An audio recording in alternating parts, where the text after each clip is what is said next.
Hello दोस्तों। तो इस पार्ट की स्टार्टिंग में हमें टेंगली को दिखाया जाता है जो कि एल्डर सिया से कह रहा था कि आपने कहा था कि 3 साल के बाद अगर मैं इस कंपटीशन को जीत जाता हूँ तो मैं वापस से अपने घर जा सकता हूँ। एल्डर सिया उसकी बातें सुनने के बाद उससे कहते हैं कि बहुत ही ज्यादा जल्दी है तुम्हें यहाँ से जाने की। तभी वहाँ पर टियानजी की एंट्री होती है जिसे देखने के बाद वहाँ पर बच्चे काफी ज्यादा हैरान हो रहे थे क्योंकि वो डीमन पैलेस के मास्टर का बेटा है जो कि यहाँ का सबसे पावरफुल स्टूडेंट है। बच्चे कहते हैं कि बेशक टेंगली ने सुमो को हरा दिया हो लेकिन टियानजी को हराना उसके बस की बात नहीं है। टियानजी यहाँ पर एल्डर सिया से कहता है कि अगर आपकी इजाजत हो तो मैं टेंगली के साथ फाइट करना चाहता हूँ लेकिन मैं यह फाइट किसी पोजीशन के लिए नहीं करने वाला। तो एल्डर सिया भी उसे अलाउ कर देते हैं। यहाँ टियानजी टेंगली से कहता है कि मैं तुम्हारे साथ फाइट करना चाहता हूँ जिसके कोई रूल्स एंड रेगुलेशन नहीं होंगे। हम दोनों में से जब तक कोई एक हार नहीं जाता तब तक ये फाइट चलती रहेगी। अगर तुम चाहो तो तुम रेस्ट कर सकते हो, मैं थोड़ी देर तुम्हारा वेट कर लूंगा। पर टेंगली उसकी बातें सुनने के बाद उससे कहता है कि इसकी कोई जरूरत नहीं है। तो यहाँ टियानजी फाइट के लिए रेडी होते हुए कहता है कि ठीक है फिर तुम अपनी पूरी कोशिश करना क्योंकि मैं अपना बेस्ट देने वाला हूँ। टेंगली भी इस चीज के लिए रेडी था। फाइट स्टार्ट होती हो और टियानजी अपने 2 ब्लू फ्लेम डीमन को बाहर निकाल लेता है। वहीं हमारा टेंगली निंग और डीमन ट्री को बाहर निकाल चुका था। पहले तो हमारा टेंगली निंग से कहता है कि वो डीमन ट्री को आइस आर्मर पहनाए तो निंग ऐसा ही करती है। टियानजी अपने दोनों डीमन से कह रहा था कि सबसे पहले डीमन ट्री पर अटैक करो अपने फ्लेम से और हाँ फ्लेम को नॉर्मल रखना। तो वो दोनों ऐसा ही करते हैं जिस अटैक को डीमन ट्री ने काफी इजीली ब्लॉक कर लिया था। टियानजी इस अटैक को देखने के बाद कहता है कि वैसे तो ये आइस आर्मर है लेकिन ये इफेक्टिव अटैक को रोक नहीं सकता। इसलिए वो अपने दोनों डीमन से कहता है कि सबसे पहले उस डीमन ट्री के साथ फाइट करो। उन दोनों को आगे बढ़ता देखकर टेंगली को पता लग गया था कि उन्होंने डीमन ट्री की वीकनेस को पता लगा लिया है। तो वो डीमन ट्री से कहता है कि अपने टेंटिकल का यूज करते हुए इन दोनों को ट्रैप कर लो। तो डीमन ट्री ऐसा ही करता है पर इससे बचने के लिए वो दोनों डीमन अपने फ्लेम का यूज करते हुए डीमन ट्री को टेंटिकल को जला रहे थे। तो ये देखने के बाद टेंगली निंग से हेल्प करने को कहता है जहाँ निंग अपने फायर पावर का यूज करते हुए उस फ्लेम को ब्लॉक कर देती है। इसके बाद निंग काफी सारे आइस ब्लेड का यूज करते हुए उन दोनों डीमंस को डिस्ट्रैक्ट करने की कोशिश कर रहा था। तो ये देखकर टियानजी दोनों डीमंस को फ्लेम बॉल का यूज करने को कहता है जहाँ वो दोनों ऐसा करते हुए निंग को पीछे धकेलने लगते हैं। मौका पाकर डीमन ट्री अपने टेंटिकल का यूज करते हुए उनमें से एक डीमन को हट करने ही वाला था। तो ये देखकर टियानजी अपने दोनों डीमन से सोल पेट मास्टर पर अटैक करने को कहता है पर हमारे टेंगली ने इस अटैक को काफी इजीली डॉज कर लिया था। इस अटैक की वजह से टेंगली समझ जाता है कि अब यह बंदा नर्वस होने लगा है। तो इसलिए वो निंग से कहता है कि आइस वर्ड का यूज करो। आइस वर्ड की वजह से वो दोनों ही डीमन थोड़ी देर के लिए डिस्ट्रैक्ट हो जाते हैं। इतना अमेजिंग मैच देखने के बाद तो एल्डर सिया को भी काफी ज्यादा मजा आ रहा था। तभी वहाँ पर लू शेंग नाम का एक बंदा आ जाता है जो कि कह रहा था कि टियानजी को इतना अच्छे से फाइट करते हुए काफी दिनों बाद देख रहे हैं। इसके साथ ही वहाँ पर प्रिंसेस की भी एंट्री हो जाती है जिनसे पूछने पर कि वो दोनों यहाँ पर क्या कर रहे हैं तो प्रिंसेस बताती है कि इतना अमेजिंग मैच चल रहा था कि वो खुद को देखने से रोक नहीं पाई। एल्डर सिया प्रिंसेस से पूछते हैं कि आपको क्या लगता है कौन जीतेगा। तो प्रिंसेस एल्डर सिया से कहती है कि जाहिर सी बात है जिसके ज्यादा फॉलोवर्स हो गए।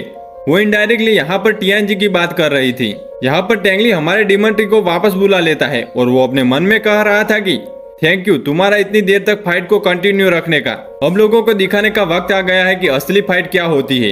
ये बोलकर वो फॉक्सी को सामने ले आता है जो कि एक रोड करते साथ ही अनाउंसमेंट कर देती है कि वो फाइट करने के लिए बिल्कुल रेडी है।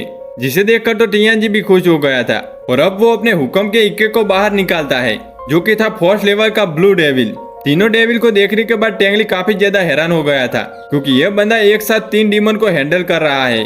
टेंगली भी अपनी बॉडी से एनर्जी रिलीज करते हुए कह रहा था कि अब उस आइसलैंड के ट्रेजर का यूज करने का वक्त आ गया है। जहाँ ये बोलते हुए वो सोल स्किल ब्लड आई का यूज करते हुए हमारी फॉक्सी को पावर दे रहा था। जिसके बाद तो फॉक्सी की बॉडी से एक्सट्रीम लेवल का फायर रिलीज होने लगता है। वही निंग पीछे से उसे सपोर्ट कर रहा था। फॉक्सी अकेले ही इन तीनों डीमन के साथ फाइट कर रही थी। तो ये देखने के बाद टियानजी को लगता है कि वो कितनी बड़ी गलती कर रही है। पर वही फॉक्सी उनमें से एक को पंजा मारकर काफी बुरी तरीके से घायल कर चुकी थी। जिस चीज के बारे में प्रिंसेस मास्टर लू और एल्डर सिया आपस में बातें करने लगते हैं कि टियानजी के लिए इन तीनों डीमन को एक साथ हैंडल करना काफी ज्यादा मुश्किल होने वाला है। वही फॉक्सी अकेले इन तीनों डीमन को कैसे सप्रेस करेगी। प्रिंसेस को हमारी फॉक्सी के माथे पर वो मून सिंबल कहीं जाना पहचाना लग रहा था।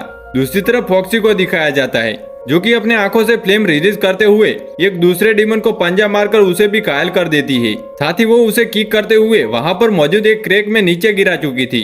ये देखने के बाद बाकी दोनों डीमंस काफी ज्यादा गुस्सा होते हुए फ्लेम रिलीज करने लगते हैं। इससे पहले कि फॉक्सी को कुछ भी हो पाता, यहाँ पर टेंगली निंग से कहता है कि आइस फॉल क्रिएट करो। उसके ऐसा करने की वजह से फॉक्सी उन खतरनाक हमलों से बच जाती है। यहाँ पर टेंगली फॉक्सी से कह रहा था कि इविल फ्लेम का यूज करते हुए इनकी वीकनेस पर अटैक करो। तो फॉक्सी तेजी से आगे बढ़ते हुए उनमें से एक डीमन को ट्रैप करके उसे चारों तरफ से फ्लेम से घेर लेती है, जिसकी वजह से वो डीमन पूरी की पूरी तरीके से वेनिश हो चुका था। और अब फॉक्सी तेजी से दूसरे वाले डीमन को ट्रैप कर रही थी।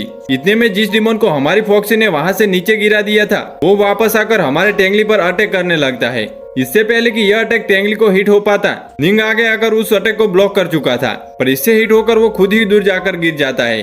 पर फिर टेंगली के कहने पर निंग अपने आइस वर्ड का यूज करते हुए उस डीमन के सीने के आर पार कर चुका था, जिससे वो वाला डीमन भी पूरी तरीके से वेनिशर हो जाता है। ये देखकर वहां मौजूद सभी लोग काफी ज्यादा हैरान थे, पर एल्डर सिया तो खुश हो रहे थे।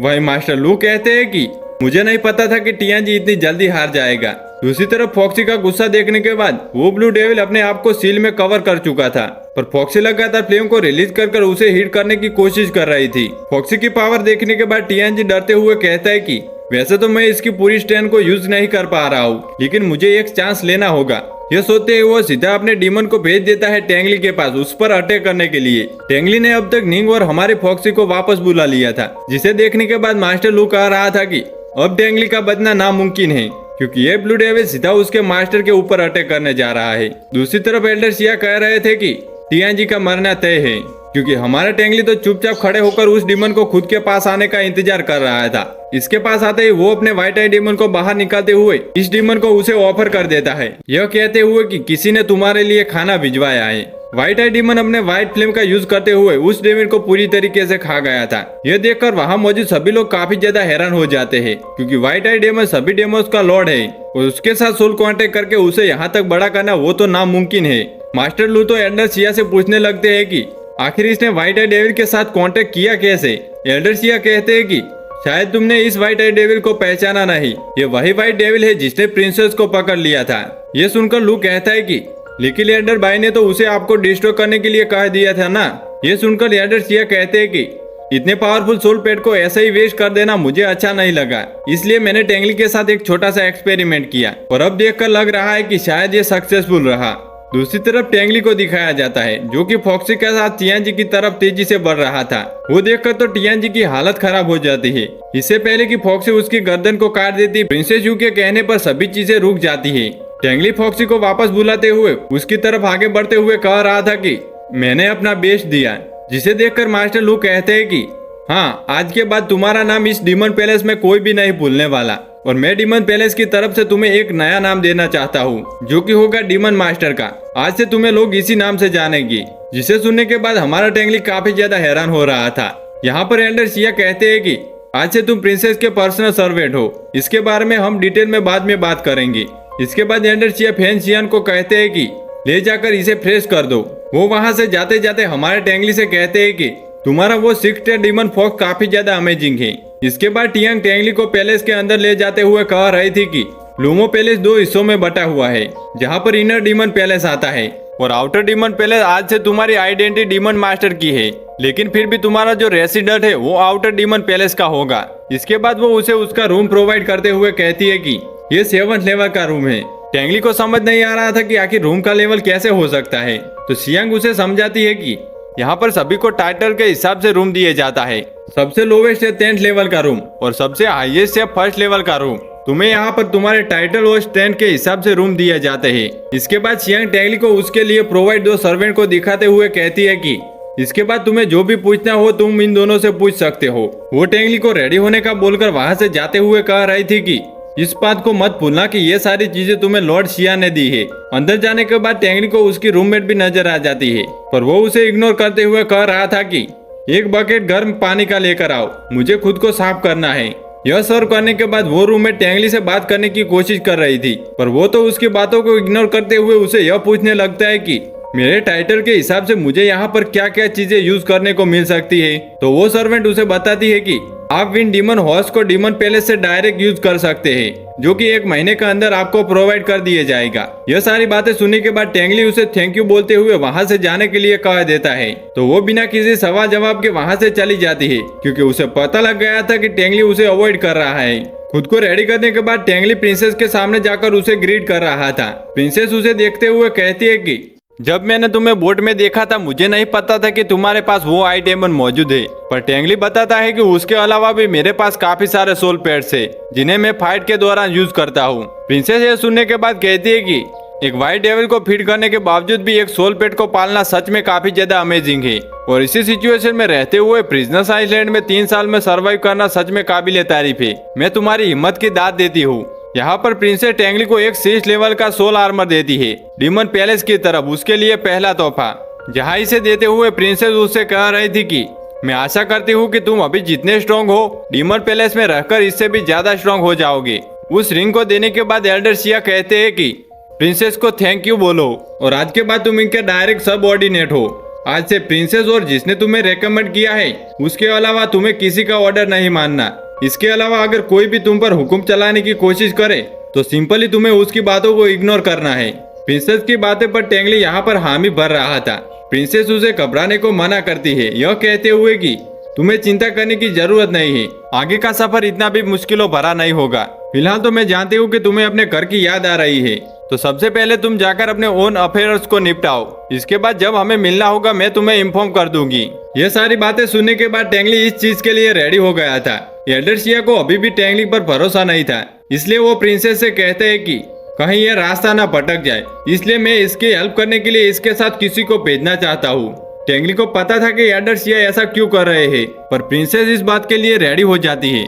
इसके बाद हमें दिखाया जाता है कि टेंगली के साथ और किसी को नहीं बल्कि उसकी रूममेट को ही भेजा गया था। जहाँ वो टेंगली के साथ जाते हुए टेंगली से पूछती है कि आप डीमन पैलेस में इतने ज्यादा फेमस है, फिर आप इस पैलेस को छोड़कर आपके घर जाने के लिए इतना ज्यादा एक्टिव क्यों है। टेंगली उसे मास्टर बुलाता हुआ देखकर कहता है कि लिंगयान तुम्हें अभी भी फॉर्मल रहने की जरूरत नहीं है, तुम मुझे टेंगली कह सकती हो। यह सुनकर वो समझते हुए कहते हैं कि मुझे तो लगा था कि आप पुरानी बातों को भूल गए होगे। टेंगली कहता है कि 3 साल तक उस डीमन आइसलैंड में रहने के बाद मुझे इतना तो पता लग गया है कि मैं अपनी काफी सारी मेमोरीज को भुलाना चाहता हूँ, लेकिन साथ ही मुझे यह भी पता है कि मैं वहाँ पर रुककर स्ट्रॉन्ग हुआ हूँ, तो मैं उन्हें भुला नहीं पाया। अभी भी लिया का सवाल वही था, जिसे सुनने के बाद टेंगली कहता है कि क्योंकि वो मेरा घर है और मैं वहाँ से बिलोंग करता हूँ, एक दिन मैं एक एक करके सभी लोगों को वापस ले आऊंगा क्योंकि ये मेरी जगह है। यह बोलने के बाद वो लिया के साथ आगे का सफर तय करने लगता है। और इसी के साथ हमारा यह एपिसोड यहीं पे खत्म हो जाता है। नेक्स्ट पार्ट कमेंट कर दीजिए। तो मिलते हैं नेक्स्ट वीडियो में।